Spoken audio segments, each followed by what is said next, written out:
মনে চায় একটু আরাম করি, কিন্তু দর্শকের জন্য যেতে হয়, কাজ করতে হয়। আবার কাজ না করলেও তখন আবার খারাপ লাগে, কিছুদিন আবার কাজ বন্ধ রাখলেও তখন খারাপ লাগে। কারণ ছোটোবেলা থেকে তো কাজ করে আসছি, এই রোদের সাথে সম্পর্ক, জার্নির সাথে সম্পর্ক, অভিনয়ের সাথে সম্পর্ক, তো এগুলো আসলে খারাপ লাগে, তারপরেও করতে হয়। কাজ না থাকলে তো আবার চলেও না।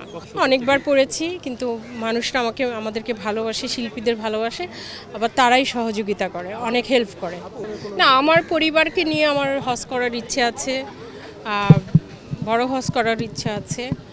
দেখেন, আমি মুসলিম, আমি জানি আমাকে কি করতে হবে। হয়তো ক্যামেরার সামনে কথা বলছি, মেকআপ নিয়েছি, কিন্তু আমি যে মুসলমান, আমাকে সব কিছুই আদায় করতে হয়। আর আমি এটা ভালো করে জানি, আমি পারিবারিক শিক্ষাও পেয়েছি যে আমরা মুসলমান, আমাদের বড়দেরকে সম্মান করতে হবে, 5 ওয়াক্ত নামাজ পড়তে হবে, রোজা রাখতে হবে। হ্যাঁ, আমরা অনেক সময় কাজের ক্ষেত্রে পারি না, সেটা আলাদা, আল্লাহর কাছে ক্ষমা চেয়ে নেই।